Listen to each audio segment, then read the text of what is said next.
हरे हरे राम राम राम हरे हरे राम हरे राम राम हरे हरे हरे कृष्ण कृष्ण कृष्ण हरे हरे हरे कृष्ण कृष्ण कृष्ण बोल बांके बिहारी लाल की जय।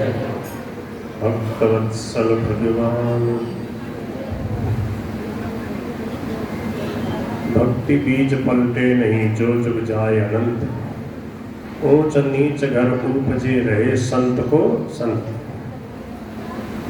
देखो वृत्रासुर जी असुर योनि में है, फिर भी पिछले जन्म का जो भजन किया हुआ है उसके प्रभाव से जब देवराज इंद्र के साथ भयंकर युद्ध हुआ और पता है कि मेरा इस युद्ध में जो है पराजय मेरी होगी, फिर भी युद्ध कर रहे हैं, अपने कर्तव्य का पालन कर रहे हैं। अंत समय में प्रभु को अपने सामने अनुभव करते हुए बड़ी सुंदर प्रभु से स्तुति कर रहे हैं। हे प्रभु, मेरा मन सदा आपके चरणों में लगा रहे, आप मुझे प्यारे लगते रहो और आपके प्यारे भक्तों का मुझे सत्संग मिले। 4 श्लोकों में बड़ी सुंदर प्रार्थना करी। अहम हरे तव पादैकमूल दासानुदासो भवितास्मि भूयः मनः स्मरेतासुपतेर्गुणास्ते गृणीत वा कर्म करोतु कायः। हे प्रभु, आपके प्रेमी भक्त संत महापुरुष जो हैं, उनके पास रहने वाले जो भक्त हैं, उन्हीं के चरणों की सेवा मिल जाए। दासानुदासो भविता, भले ही मेरा बार बार जन्म होता रहे पर आपके प्रेमी भक्त संतों का दर्शन सत्संग मिलता रहे, मेरी वाणी आपके गुण गाती रहे और मैं शरीर से इंद्रियों से आपकी सेवा करता रहूं। भगवान के भक्त निष्काम भाव से भजन करते हैं, भजन का कुछ फल नहीं चाहते, प्रभु को चाहते हैं, प्रभु का प्रेम चाहते हैं। वृत्रासुर जी कह रहे हैं, न नाक पृष्ठम न च पारमेष्ठ्यम न सार्वभौमं न रसाधिपत्यम न योग सिद्धिरपुनर्भवं वा समंजसत्वा विरहय्य कांक्षे। ये सब श्लोक स्वामी जी महाराज अपने सत्संग में बोला करते। वृत्रासुर जी के जो स्तुति के 4 श्लोक हैं। हे प्रभु, आपको छोड़कर स्वर्ग ब्रह्मलोक भूमंडल का साम्राज्य, रसातल का एक छत्र साम्राज्य, योग की सिद्धियां आदि कुछ नहीं चाहता। तो क्या चाहते हो? बोले आपको चाहता हूं। कैसे चाहते हो मेरे को? बोले जैसे छोटे छोटे चिड़िया के बच्चे और वह उनके पंख अभी नहीं आए हैं, उनको अपने आप अपनी माँ चिड़िया की याद आती है, ऐसे ही मेरे को आपकी याद आती रहे, मैं आपसे ये चाहता हूँ। और बोले जैसे छोटे से बछड़े होते हैं, केवल दूध पे आधारित रहते हैं, गाय चरने चली जाती है और वो बछड़े याद करते हैं कब माँ आवे, कब दूध पीवे। तो छोटे छोटे बछड़े जैसे माँ गौ माता की याद उनको करनी नहीं पड़ती, स्वतः याद आती। और तीसरा उदाहरण दिया कि जैसे परदेश गए हुए अपने पति देव की पतिव्रता को अपने आप याद आती है, ऐसे ही हे श्याम सुंदर, हे प्यारे, हे भक्तवत्सल, मुझे आपकी याद आती रहे, आपका भजन होता रहे। स्वभाव भजनम हरे। अजात पक्षा इव मातरम खगास्तन्यम यथा वत्सतराक्षुधार्ताः प्रियं प्रियेव कृषिकं विषण्णा मनोरविन्दाक्षति दृक्षते त्वाम्। आपको देखने की इच्छा करता रहूं। जैसे परदेश गए हुए प्रियतम को देखने की इच्छा करती है विरहिणी उसकी प्रियतमा, ऐसे ही गोपियों की तरह मेरा मन आपको देखने की इच्छा करता रहे, आपके मुझे दर्शन होते रहे, आपके प्यारे भक्तों से मेरी मित्रता बनी रहे। ममोत्तम श्लोक जनेषु सख्यम संसार चक्रे भ्रमत स्वकर्म। हे प्रभु, जो आपकी माया में फंसे हुए हैं, घर कुटुंब परिवार बेटा धन संपत्ति इसमें जो आसक्त हैं, ऐसे लोगों से मुझे दूर रखना, ऐसे लोगों की गोष्ठी से मेरा कभी प्रेम न हो।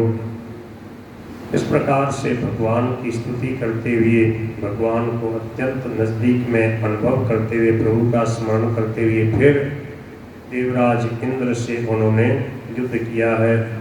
और भगवान की कृपा से देवराज इंद्र ने दधीचि ऋषि की हड्डियों से जो वज्र बनाया, उसके प्रभाव से वृत्रासुर का उन्होंने उद्धार किया है। पिछले जन्म में ये वृत्रासुर बहुत बड़े राजा थे, चित्रकेतु इनका नाम था। इनके कोई बेटा नहीं था, रानियां तो बहुत सारी थी, किसी के कोई बेटा नहीं था। अंगिरा ऋषि आए, उनसे इन्होंने कहा कृपा करो मेरे बेटा हो जाए। बहुत समझाया फिर भी नहीं माना, तो कहा कि ठीक है हो जाएगा, प्रभु की कृपा से हो गया बेटा।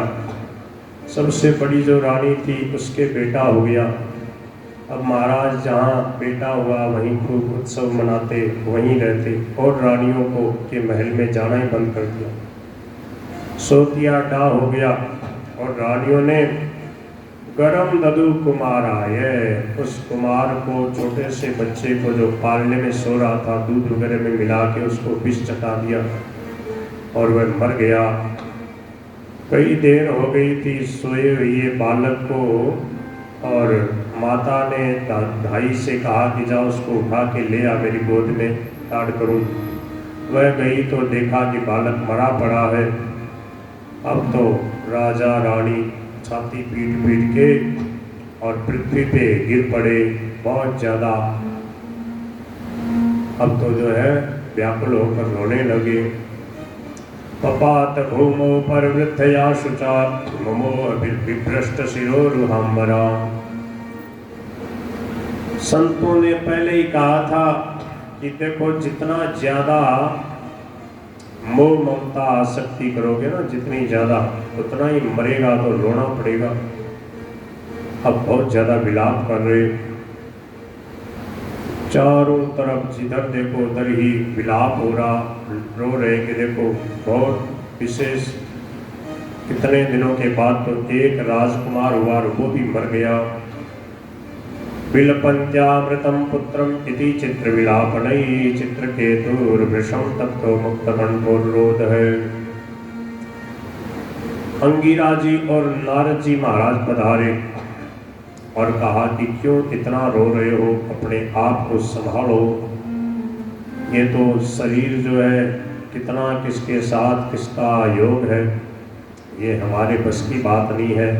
देह देहि विभागोयम अविवेक कृतः पुरा। ये शरीर के साथ जो संबंध मान लिया ये अविवेक है, इसी के कारण दुख पाना पड़ता है। इससे ऊंचे उठो, अपने स्वरूप को पहचानो। राजा ने कहा ओ युवाम ज्ञान संपन्नो, हे ज्ञानी महात्माओं आप कौन हैं? कुमारो नारद विभु अंगिरा देवलोसित, आप कौन हैं? कहा कि आप हमें भूल गए, मैं जो अंगिरा हूँ ये मेरे साथ नारद जी हैं। देखो तुम व्यर्थ ही मोह कर रहे हो, अभी आपको हम समझाते हैं, अभी अनुभव कराते हैं। कोई किसी का नहीं, यहाँ सब के सब ऋणानुबंध से आते हैं, जन्म लेते हैं, अपना समय पूरा करके चले जाते हैं। ऐसा कहकर देवर्षि नारद जी ने संकल्प किया और वह जो बालक मरा पड़ा था उसको अपने संकल्प से उन्होंने जीवित कर दिया। जैसे ही वह बालक जीवित हो गया, नारद जी ने कहा, जीवात्मन पश्य भद्रम ते मातरम पितरम चते। देखो बेटा, तुम्हारे माता पिता रो रहे हैं, तुम्हारे बंधु बांधव रो रहे हैं। कलेवरम स्वभाविष्य शेषम आयु श्रीकृत भोगान। अब आप इस शरीर में रहो और माता पिता को सुखी करो, संसार के भोगों को भोगो, राज करो। आप कहाँ चले गए थे? जीव कहने लगा, वो जो छोटा सा बच्चा था पालने में जो सो रहा था, अब वो जीवित हो गया, स्वस्थ है वो, और वह कह रहा था, कस्मिन् जन्मन्यमी मह्यम पितरो मातरो भवन। ये किस जन्म के माता पिता हैं? ये इस जन्म के माता पिता हैं, पता नहीं मेरे कितने जन्म हो गए हैं। और कर्म भ्राम्यमाणस्य देवतीर्यं नियो निशु। में जहाँ जाता हूँ वही मेरे को माता पिता मिलते हैं, और जब हम बिछुड़ते हैं तो सब रोते हैं। थोड़े दिन का रोना है, ये रोना अज्ञान का है। सब अपने अपने कर्म का फल भोग रहे हैं, न कोई किसी का माता है न कोई पिता है। पता नहीं कितने बार ये मेरे बेटा बने हैं, ये कितने बार मेरे पोता बने हैं, कितनी बार मेरे शत्रु बने हैं, मित्र बने हैं। ये सब संबंध सच्चे नहीं है। इस प्रकार से उस बालक ने समझाया, एष नित्योपेयो सूक्ष्म एष सर्वाश्रय स्वदिक। और जो हमारा स्वरूप है वो अव्यय है, अविनाशी है, नित्य है, उसमें कहीं आना जाना नहीं होता। कोई न दोषों को ग्रहण करता है न पापों को। नादत्त आत्मा ही गुणम न दोषम न क्रियाफलम। उदासीन उदासीन, हम उदासीन की तरह रहते हैं, सदा हम कर्मों से निर्लिप्त हैं, कर्म बंधन से निर्लिप्त है, हमारा किसी से कोई संबंध नहीं है। इस प्रकार से जब ज्ञान की बातें करी, अब उनका मोह नष्ट हो गया। अरे राम, हम जिसको बालक समझ रहे हैं, बेटा समझ रहे हैं, ये तो कह रहा है कितनी बार ये हमारा बाप बन चुका। ये सब संबंध झूठे हैं, सच्चा किसी के साथ संबंध है नहीं। जितने दिन का संबंध है तब तक सेवा कर दे। और स्वामी जी कहते थे कि जब मर जाए तो जला के आ जाओ, उसके पीछे सब क्रियाकलाप कर दो, रोवो मत। जन्म जाए तो बोले कि उसकी सेवा करो, सेवा करने के लिए एक नया सदस्य आ गया है। मोह ममता आसक्ति मत करो, नहीं तो रोना पड़ेगा। ममता करे तो रोना ही पड़ सकता। ओम नमो। अब इन्होंने नारद जी और अंगिरा जी ने कहा कि अब आप विशेष रूप से भक्ति में लग जाओ। देख लिया संसार का नमूना, संसार में कौन किसका है? बोले हाँ महाराज, समझ में आ गई। अब आप संकर्षण भगवान का ये स्तोत्र सुनो, इसके अनुसार आप निरंतर जब पाठ करते हो इसका, और भगवान संकर्षण के आपको दर्शन होंगे और उनसे आपको सिद्धि प्राप्त होगी। ऐसा कह करके उनको बहुत सुंदर भगवान संकर्षण का शेष भगवान का स्तवन बताया। ओम नमस्तुभ्यं भगवते वासुदेवाय धीमहि प्रद्युम्नाय अनिरुद्धाय नमः संकर्षणाय च। ओम नमो भगवते महापुरुषाय महानुभावाय महाविभूतिपतये परमेष्ठिन नमस्ते। इस प्रकार से इस स्तोत्र का पाठ करते करते और कई दिनों में जा करके वह सिद्ध बन गया और भगवान संकर्षण उनके सामने